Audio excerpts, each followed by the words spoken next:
Kampus adalah tempat orang berbantah-bantahan itu. Dan itu sehat bagi demokrasi.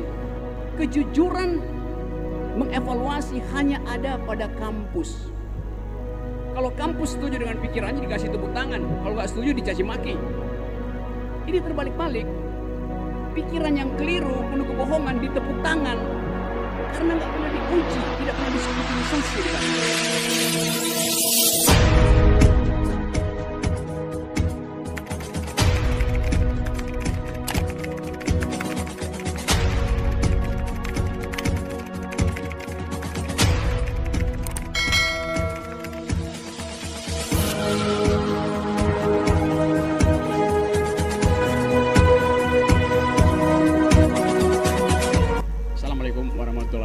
Selamat pagi. Saya cari cara dulu buat mengucapkan kuliah umum tanpa kena delik. Saya senang diterima di sini karena setiap kali saya berhadapan dengan suasana kampus selalu ada harapan tentang masa depan. Kendati auditorium ini belum selesai, tapi saya yakin pilihan politik saudara sudah selesai.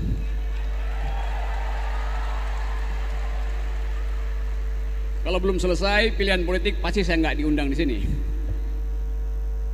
Tapi yang lebih penting adalah mengingat mengapa kampus ini mengambil nama seorang tokoh di masa lalu yang kita kenal bersama di dalam sejarah bangsa ini, yaitu Sultan Agung. Pasti ada yang agung di dalam sejarah beliau. Hari ini ada seorang yang ingin jadi sultan, tapi kelakuannya kurang agung karena banyak bohong itu.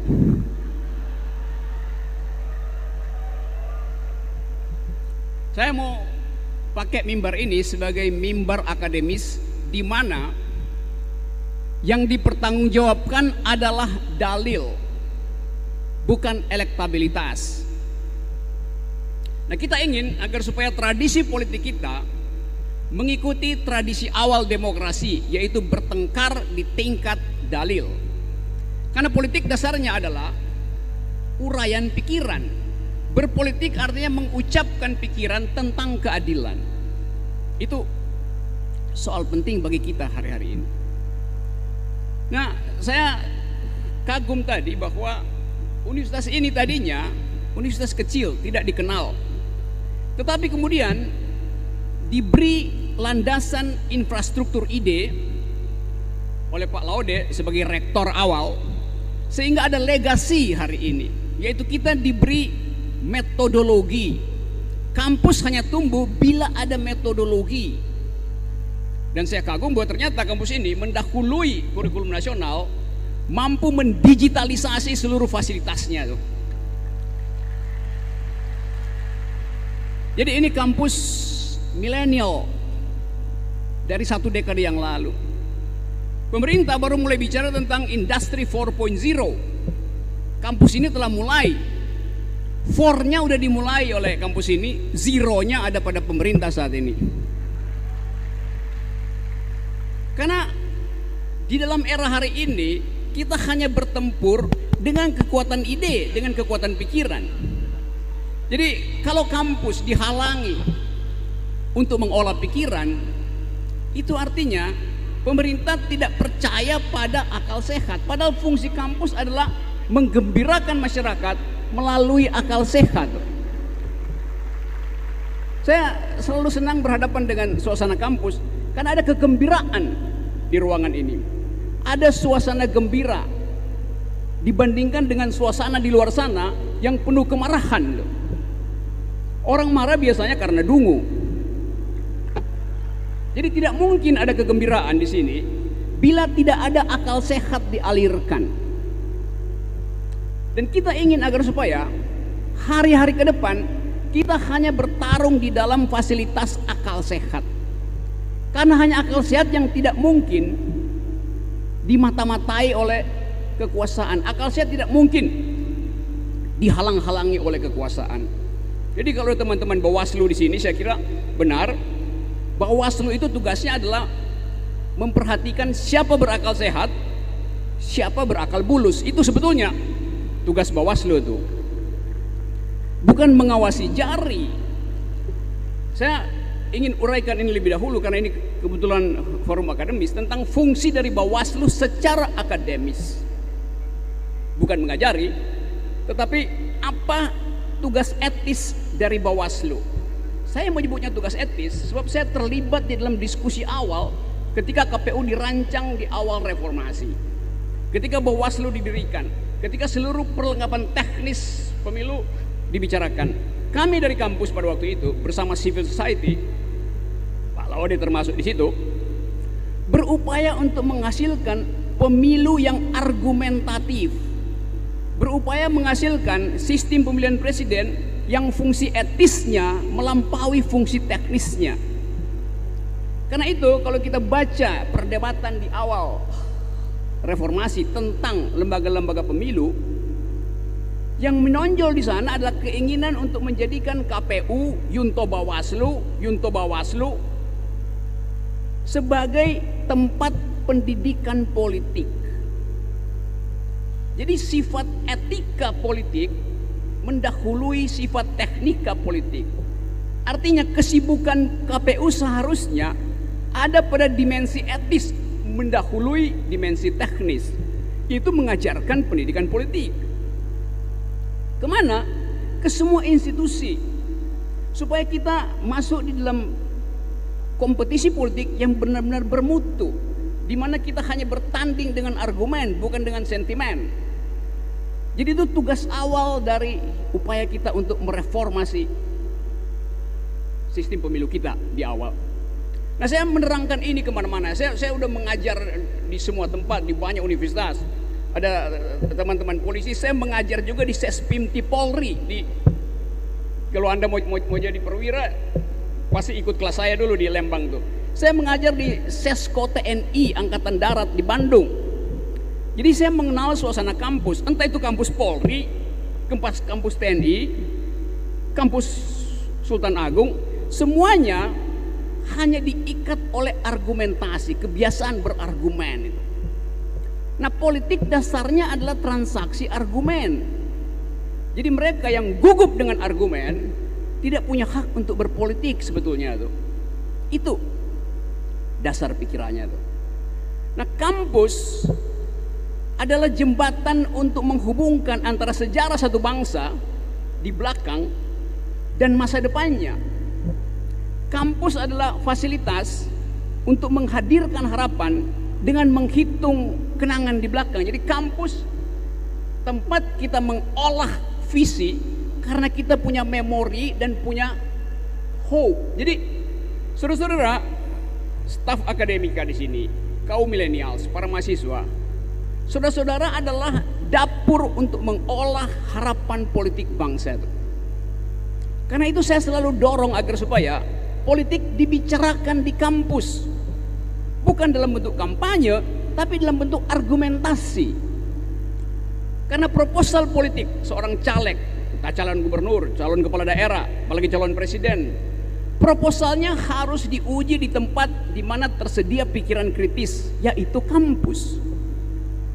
Kita nggak bisa menguji proposal politik presiden di atas panggung dangdut, karena nggak ada fasilitas di situ. Karena itu sebetulnya yang mesti dilihat oleh penyelenggara pemilu, kampus itu tempat menguji pikiran politik. Jadi politik boleh masuk kampus, boleh masuk kampus. Apa artinya? Artinya harus dimungkinkan terjadi pertukaran argumentasi di kampus. Kampanye nggak boleh. Kenapa nggak boleh? Karena kampanye itu satu arah. Itu bedanya tuh. Nah, sekarang ada kekeliruan. Jangan masuk kampus, nanti kampanye. Saya nggak pernah kampanye di kampus. Kalau kampanye di kampus, saya nggak akan minta dipertanggungjawabkan. Saya akan minta tanya jawab. Saya nggak akan minta dibantah.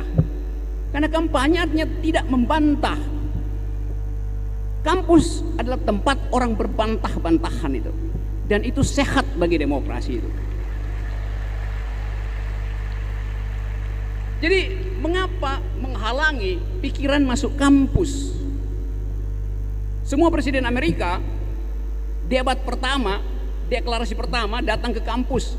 Dia ucapkan visi dan misinya, dan Civitas Akademika menguji bahasa pikiran dia, termasuk bahasa tubuhnya tuh. Karena mereka tahu bahwa kejujuran mengevaluasi hanya ada pada kampus. Kalau kampus setuju dengan pikirannya dikasih tepuk tangan, kalau nggak setuju dicaci maki. Ini terbalik-balik. Pikiran yang keliru, penuh kebohongan ditepuk tangan karena nggak pernah diuji, tidak pernah diskrutinisasi di kampus. Jadi sekali lagi, fungsi kampus adalah mengucapkan kritik terhadap dalil apapun. Itu poinnya. Nah, kita sekarang seolah-olah disulap untuk menghindari pembicaraan politik di kampus. Itu yang membuat kita dungu.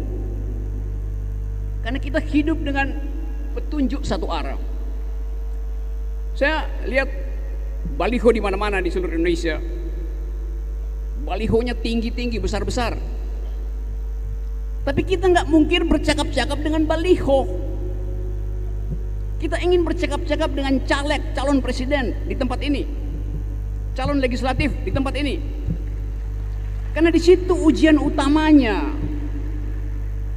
Yang paling penting adalah pikiran kita tinggikan. Kalau bisa pikirannya lebih tinggi dari balihonya tuh. Nah, ini keadaan kita hari ini seperti itu.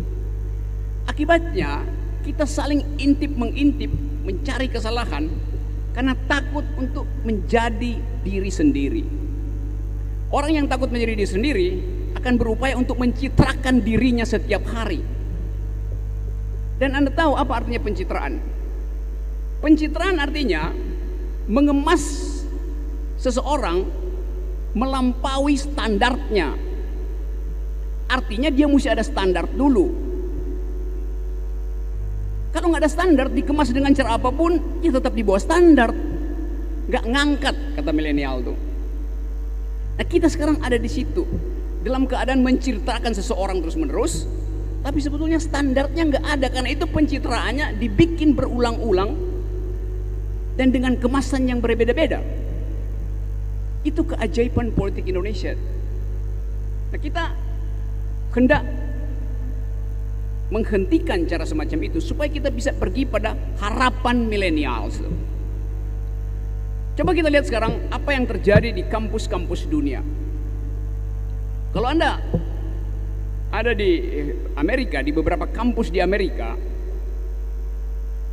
Anda mendaftar di universitas, Anda akan dijemput oleh rektornya di stasiun kereta.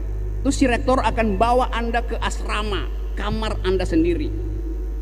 Sambil dia mengatakan, besok pagi datang ke kantor saya, kata rektor, dan bawa kurikulum yang ingin Anda pelajari di kampus saya.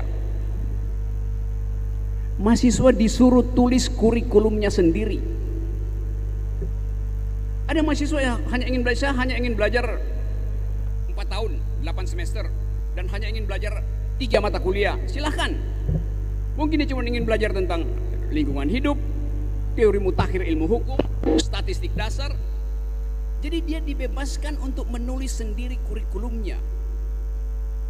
Karena ada kepercayaan bahwa ilmu yang lain bisa dibaca di YouTube, bisa dipelajari secara online.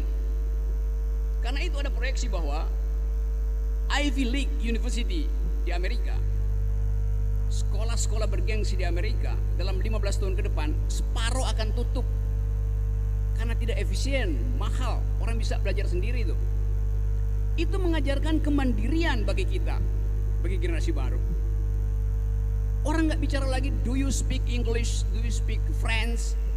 Kalau Anda bertemu di seminar internasional, orang bertanya, do you speak environmental ethics, do you speak e-books, do you speak gender equality. Itu adalah tata bahasa baru di kita hari ini. Dan itu adalah tantangan generasi milenial ke depan. Terima kasih.